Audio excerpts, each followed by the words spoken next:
deportation of American citizens, period, full stop. And lawless agents who are brutalizing everyday Americans and law-abiding immigrant families, targeting them violently in violation of the law, should be investigated and prosecuted independently of the Department of Justice. We cannot trust the Department of Justice. They're an illegitimate organization right now under the leadership of Pam Bondi and the direction of Donald Trump. And so, if anything, the events of today reinforce, as it relates to the Department of Justice targeting journalists and part of the free and fair press, that the Department of Justice cannot be trusted to freely and fairly work through the criminal justice system. And it reinforces our demand that agents who violate the law should be investigated and prosecuted independent of the Department of Justice and the Trump administration and state and local officials. It should be made clear that they have the investigative and prosecutorial authority to go after any rogue actors who are part of ICE, CBP, or the Department of Homeland Security. Leader Jeffries. Yeah. Yeah, sir. Thank you so much for your time. Could I ask you your reaction to the Republicans' new voter integrity plan, the mega bill, and are there any provisions that the Democrats could support there? It's a dead-on-arrival bill. They know it. Listen, voter suppression is part of the Republican plan to try desperately to hold on to power. Republicans, since the beginning of this administration, have been losing elections all across the country. They've been wiped out electorally.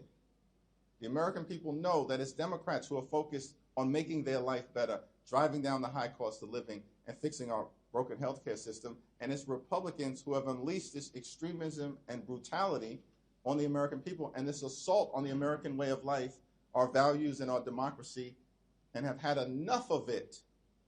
And so Republicans are playing games, just like was evidenced by the unprecedented FBI raid in Fulton County, Georgia.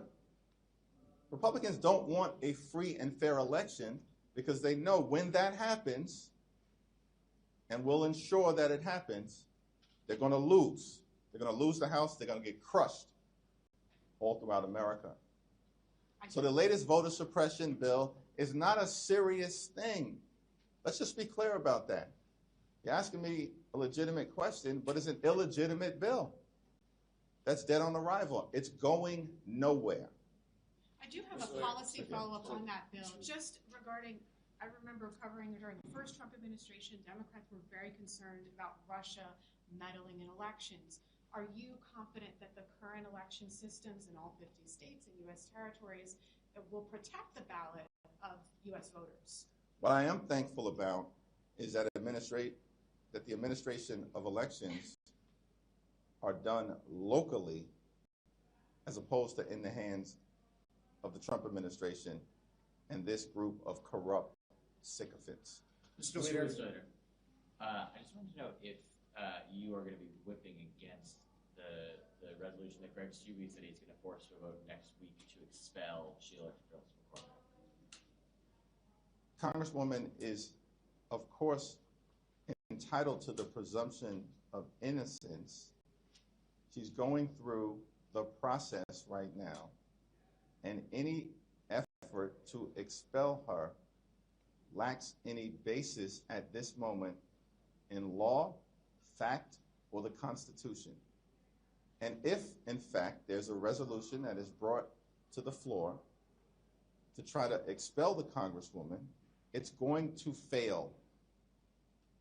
It's going to fail. It requires 2/3. It's an exercise that is just designed to get attention and is inconsistent with what due process requires at this moment. Mr. Leader, progressive groups are criticizing this deal that's coming out of the Senate. Do you think the criticism What groups? of Chuck Schumer, progressives are What criticizing groups? it? I'm asking. None specifically, but different ones here. Well, and it's there. hard to respond if I have no idea what groups you're talking about, because I speak to groups all the time, and I haven't heard that criticism. We don't like Do you it. support the deal? Thanks. I haven't, there's no agreement that's been before us right now. Lindsey Graham apparently is holding up the agreement, threatening to shut down the government, because apparently Senate Republicans still support using taxpayer dollars to brutalize American citizens. And on top of it, to make matters worse, apparently Lindsey Graham wants access to a multi-million-dollar taxpayer-funded slush fund. That's insanity. So the Senate has to do its thing before we have anything to evaluate. But I'm going to remain in close contact with Leader Schumer, and hopefully they'll get something done today. Leader, you said that you were supportive, the House Democrats are supportive of breaking the bills apart, though, and doing the five alongside a short-term CR for Homeland. Do you see any problems? Now, what I said, just to be clear, what I said is that we demanded from the very beginning, which John Thune said would never happen. John Thune said it's not happening. Then he brought the entire package together to the Senate floor yesterday, and it failed spectacularly. Notwithstanding what John Thune said, which is the bills are not going to be separated out. They will be separated out. We made that demand, and it's happening. And Donald Trump has agreed to that, apparently. So that's what we're supportive of. In terms of evaluating the path forward relative to the Department of Homeland Security legislation, we're going to have to evaluate what the real opportunity is to get dramatic change at the Department of Homeland Security. It needs to be bold, it needs to be meaningful, and it needs to be transformative. And absent a path toward accomplishing dramatic change and making sure that ICE and DHS are conducting themselves like every other law enforcement agency in the country, then Republicans are going to cause another government shutdown. But you've had dozens of Democrats that said they won't give another penny for ICE. Do you see any problems passing the stopgap on Homeland Security if that comes back to the House? Do you think that Democrats will be forced to carry the water if they bring that up? It all depends on, well, are you talking about a continuing resolution? Yeah, like a 2-week stopgap on a Homeland bill. Well, it all depends on how people interpret, a continuing resolution. If it's 2 weeks, that's a freeze on ICE funding. That's not an additional amount being given to ICE. That's a freeze on ICE funding. But we'll have to evaluate whatever comes together once Lindsey Graham stops his temper tantrum, and clearly he's going to have to drop his objection because of his obsessive quest to get this multi-million-dollar slush fund. This is insanity. This is who the Republicans have become.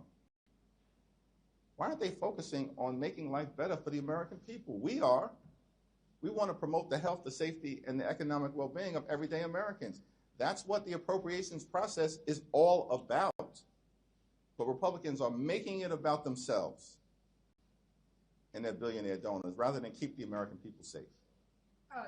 Chip Roy and some House Republicans have said that if DHS funding comes back on the table, they have some demands.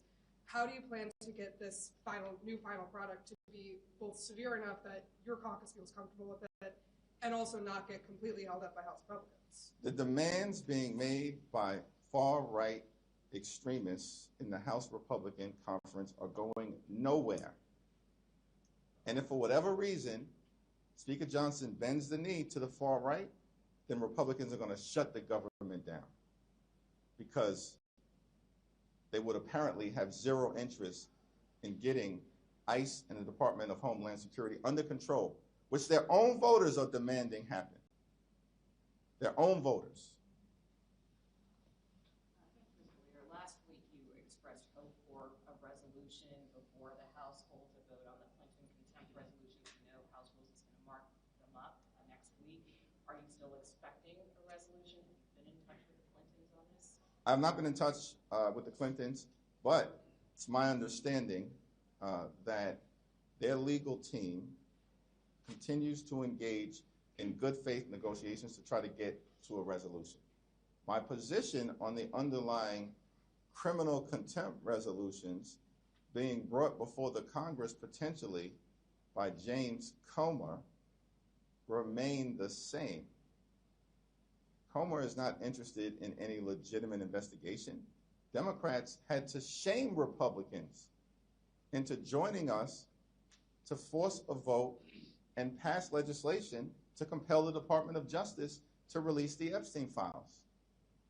Pam Bondi and the DOJ are the ones who should be held in criminal contempt at this point, because they're in direct violation of a federal law that Donald Trump signed to release the Epstein files that are in their possession. And there are millions of documents that haven't been released. And the only thing that the public has seen are about 13,000. Does that sound like compliance? That's not compliance. That's a brazen violation of their legal obligations, the Department of Justice's legal obligations to release documents. And so we'll see whether there's a resolution prior to a so-called criminal contempt vote, but my position on it remains the same. Yep. Thank you. I know you said that the deal hasn't come out of the Senate yet, but it's looking very likely that it will be 5 funding bills and a 2-week DHS CR. If that is what comes to the House after Senator Graham drops his hold, will you support that? Well, that question has already been asked and answered in a variety of different ways. One thing is clear, is that Leader Thune and Mike Johnson and Republicans originally took the position that the 5 bipartisan bills were not going to be separated. The fact that the 5 bipartisan bills are going to be separated in and of itself, right out of the gate, is a victory for the American people. Simultaneously, we have to evaluate, is there a real path toward making the dramatic changes at the Department of Homeland Security necessary to stop the use of taxpayer dollars from brutalizing everyday Americans and killing American citizens, like Renee Nicole Good and Alex Preddy? That's a question to be evaluated, particularly if we find ourselves in a situation where there's going to be an intense negotiation, where Democrats have drawn a hard line in the sand. We have not been shy or bashful in articulating what will be necessary, including but not limited to judicial warrants and an explicit prohibition on the detention and deportation of American citizens, and an end to the roving bands of ICE agents violently targeting people all across America. Those have been our conditions. Those will remain our conditions until we get this done for the American people. Thank you all. Thank you.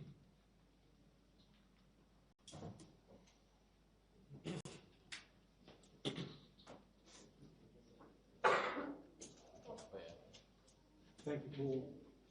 Have a good night.